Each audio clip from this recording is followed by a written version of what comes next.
एक जंगल में एक हरी भरी पेड़ पर श्याम और राधा नाम के गोरैया पति पत्नी एक छोटे से प्यारे से घोंसले में रहा करते थे।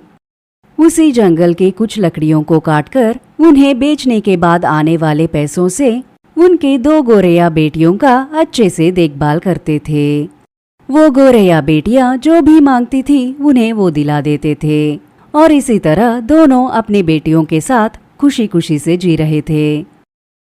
एक दिन जंगल जाकर लकड़ियों को काटने के लिए श्याम अपने हाथ में कुल्हाड़ी लेकर जब वो घोंसले से बाहर निकल रहा था, तभी राधा श्याम के पास एक लंच बॉक्स लेकर आती है और उनकी दोनों बेटियां एक पलंग पर बैठकर स्लेट पर पेंसिल से कुछ लिख रहे थे।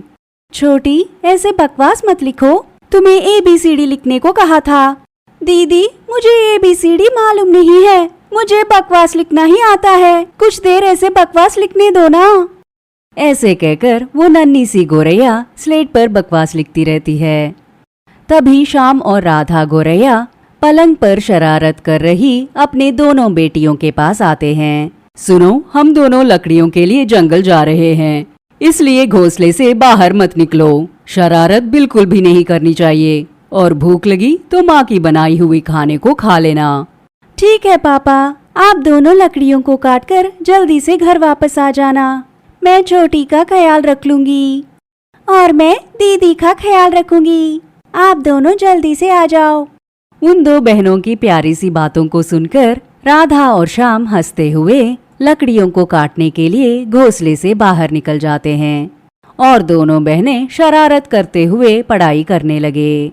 जंगल में आई राधा और श्याम गोरैयाओं को कहीं पर भी सूखा पेड़ या लकड़ी नहीं मिली और सारे पेड़ सुंदर और हरी भरी थी।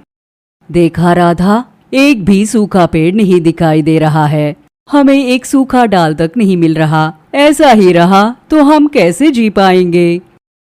जब वो दोनों इस तरह बात कर ही रहे थे, तभी अचानक से जोर से बारिश होने लगी और वो दोनों बारिश से बचने के लिए एक पेड़ के नीचे बैठ गए। बारिश से आई बिजली और कड़कड़ाहट की आवाज से पूरा जंगल ही हिल गया। इस वजह से राधा और श्याम को अपने दोनों बच्चों की चिंता होने लगी। मैं घर जाती हूँ, उन बेचारों को डर लगता होगा, मैं एक पल भी यहाँ नहीं रुक सकती। सिर्फ तुम्हें ही बच्चों से प्यार नहीं है, मुझे भी है। देख ही रही हो ना, अचानक से कैसे मौसम बदल गया। घर जाते वक्त अगर हमें कुछ हो गया तो हमारे बच्चे अनाथ हो जाएंगे। और राधा अपने पति की कही बात को टाल नहीं पाई, लेकिन जिस डाल पे वो दोनों बैठे थे वो डाल टूटने की वजह से उसी वक्त उन दोनों की मौत हो गई। यह देख एक कबूतर उन दोनों की लाशों को एक लकड़ी से बांधकर उनके घोंसले के पास ले जाती है। माँ और पापा के लाशों को देखकर दोनों बहनें रोने लगी। कबूतर को बहुत बुरा लगा और रात होने के बाद बारिश थम गई और वो दोनों बच्चे अपने मम्मी पापा का अंतिम संस्कार करते हैं।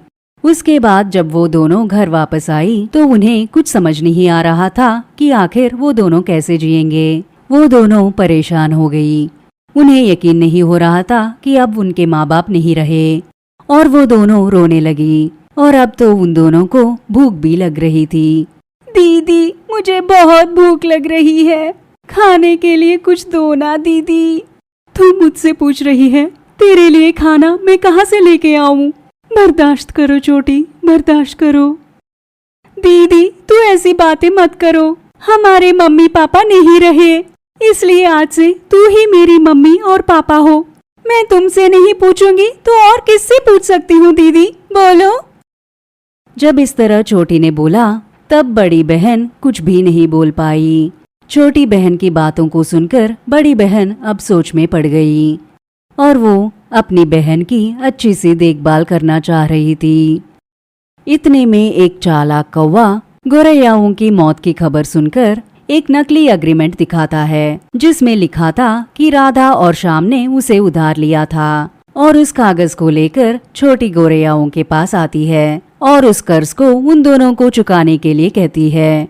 और कोई चारा न होने की वजह से दोनों बच्चे कर्ज के बदले में घर देने के लिए तैयार हो जाती हैं और कौवा खुश होकर चली जाती है। दोनों बहनें अपनी गुजारा के लिए जंगल जाते हैं और वहाँ जंगल में उन दोनों को एक लाल गुलाब दिखती है।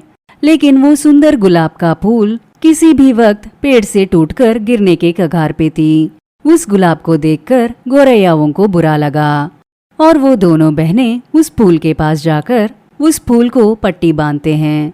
लेकिन अचानक उस फूल से एक परी जैसी पंछी बाहर आई। ये देखकर दोनों बहनें चौंक गई। मुझे बचाने के लिए आप दोनों को शुक्रिया। मैं एक जादुई चिड़िया हूँ। आपने मेरी जान बचाई है, इसलिए मैं आपकी इच्छा पूरी करूँगी। मांगिए, क्या इच्छा है? जादुई चिड़िया, हमारी जिंदगी कैसे गुजारा होगा पता नहीं, इसलिए हमें आप एक अच्छा रास्ता दिखाइएगा। यह सुनकर जादुई चिड़िया एक गोभी का पौधा देती है। ये लो जादुई गोभी का पौधा, आप जितना चाहेंगे उतने गोभी आते रहेंगे और उन्हें बेचकर अपना गुजारा कीजिए। ऐसा कहकर वो गायब हो गई। फिर दोनों बहनें उस जादुई पौधे को लेकर अपने घोंसले के पास आती हैं। उस पौधे के दिए गोभियों को बेचकर वो दोनों बहनें अपना गुजारा करने लगे और कौवे का कर्जा भी चुका देते हैं।